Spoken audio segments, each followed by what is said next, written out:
വാസസ്ഥലം മനുഷ്യൻ്റെ സ്വപ്നമാണ്. തല ചായ്ക്കാൻ, തൻ്റേതെന്ന് പറയാനൊരിടം. ഇതിനു വേണ്ടിയിട്ടാണ് മനുഷ്യരെല്ലാവരും കഷ്ടപ്പെടുന്നത് തന്നെ. ഞാൻ ചിന്തിക്കുന്നുണ്ട്, വെക്കേഷന് വീട്ടിൽ ചെന്ന ഒരുപാട് പേര് ഇങ്ങനെ അടുത്ത് വന്ന് പറയും, ബ്രദറെ ഒന്ന് പ്രാർത്ഥിക്കണം നല്ലൊരു വീട് വെക്കാൻ വേണ്ടി. മനുഷ്യൻ്റെയൊക്കെ സ്വപ്നം നല്ലൊരു ഭവനം ഉണ്ടാവാൻ, നല്ലൊരു വാസസ്ഥലം ഉണ്ടാകാൻ വേണ്ടിയിട്ടാണ്. ഇന്നത്തെ ഈ സുവിശേഷവും വിളിച്ചും വീശുന്നത് വാസസ്ഥലത്തിലേക്കാണ്. ഈശോ ശിഷ്യന്മാരോട് പറയുകയാണ്, എൻ്റെ പിതാവിൻ്റെ ഭവനത്തിൽ അനേകം വാസസ്ഥലങ്ങളുണ്ട്, അവിടേക്ക് നിങ്ങൾക്ക് വേണ്ടി സ്ഥലമൊരുക്കാൻ ഞാൻ പോവുകയാണ്. സ്ഥലമൊരുക്കി കഴിയുമ്പോൾ ഞാൻ നിങ്ങളെയും വന്ന് കൂടെ കൊണ്ടുപോകും. പക്ഷേ അതിലൊരു വൈരുദ്ധ്യാത്മകതയില്ലേ?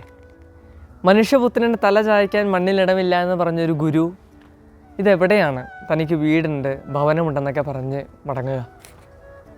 പണ്ട് ആദിപാപം മൂലം മനുഷ്യൻ നഷ്ടപ്പെടുത്തിയൊരു വാസസ്ഥലമുണ്ട്, ദൈവത്തോട് കൂടെ ആയിരുന്ന അവരുടെ പറുദീസ. ആ നഷ്ടം മനുഷ്യനൊരു തീരാനഷ്ടം തന്നെയാണ്.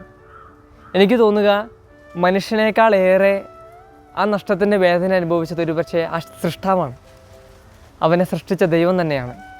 അതുകൊണ്ടായിരിക്കാം സ്വപുത്രനെ അയച്ച് അവൻ്റെ സഹന മരണ ഉത്ഥാനത്തിലൂടെ വീണ്ടും ദൈവം ആ വാസസ്ഥലത്തിലേക്ക് നമ്മളെല്ലാവരെയും ക്ഷണിക്കുന്നത്. വാസസ്ഥലം ഒരുക്കപ്പെട്ടിട്ടുണ്ട്, ഇനി നമ്മുടെയൊക്കെ ചോയ്സാണ്. ഈശോയാണ് ഈ വാസസ്ഥലത്തിലേക്കുള്ള വഴി. നമ്മൾ നമ്മുടെ പരിശുദ്ധ കുർബാനയുടെ സമാപന ആശീർവാദത്തിൽ ഇപ്രകാരം കേൾക്കുന്നുണ്ട്: എൻ്റെ ശരീരം ഭക്ഷിക്കുകയും എൻ്റെ രക്തം പാനം ചെയ്യുകയും ചെയ്യുന്നവരിൽ ഞാൻ വസിക്കും, അവൻ എന്നിലും വസിക്കും. യോഹന്നാൻ്റെ സുവിശേഷം 6-ാം അധ്യായം 56-ാമത്തെ വാക്യമാണത്. കുർബാനയാണ് ഒരു വഴി. വാഴ്ത്തപ്പെട്ട കാർലോ അക്യൂറ്റസ് പറയുന്നത് പോലെ വിശുദ്ധ കുർബാനയാണ് അവൻ്റെ വാസസ്ഥലത്തിലേക്കുള്ള ഹൈവേ. നമുക്കറിയാം, ഭവനങ്ങളിലാണ് കരുതലുള്ളത്, അവിടെയാണ് ഭക്ഷണങ്ങൾ പങ്കുവെക്കുക. ഒന്ന് ചിന്തിച്ച് നോക്കിയേ, വിശുദ്ധ കുർബാന എന്ന കൂദാശ അത് കരുതലിൻ്റെ കൂദാശയാണ്, അത് ഭക്ഷണത്തിൻ്റെ കൂദാശയാണ്. വിശുദ്ധ കുർബാനയുടെ ആ കരുതലും പങ്കുവെപ്പും നമുക്ക് നമ്മുടെ ഹൃദയത്തിൽ സ്വായത്തമാക്കാൻ ശ്രമിക്കാം. ഈ വാസസ്ഥലത്തെപ്പറ്റി ചിന്തിക്കുമ്പോൾ നമ്മളും വാസസ്ഥലമാകാൻ വിളിക്കപ്പെട്ടവരാണെന്നുള്ള ചിന്ത നല്ലതാണ്. തത്വചിന്തകനായ ഇമ്മാനുവൽ ലെവിനാസ് ഇപ്രകാരം പറയുന്നുണ്ട്: അപരന് ഗർഭപാത്രം കണക്കെ വാസസ്ഥലമാകാൻ വിളിക്കപ്പെട്ടവരാണ് നാം എല്ലാവരും എന്ന്.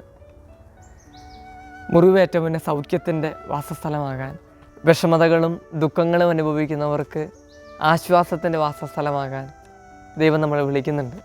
കരുതലിൻ്റെ സുവിശേഷമാകാൻ നമുക്ക് സാധിക്കുന്നുണ്ടോ വിശുദ്ധ കുർബാനയെ പോലെ?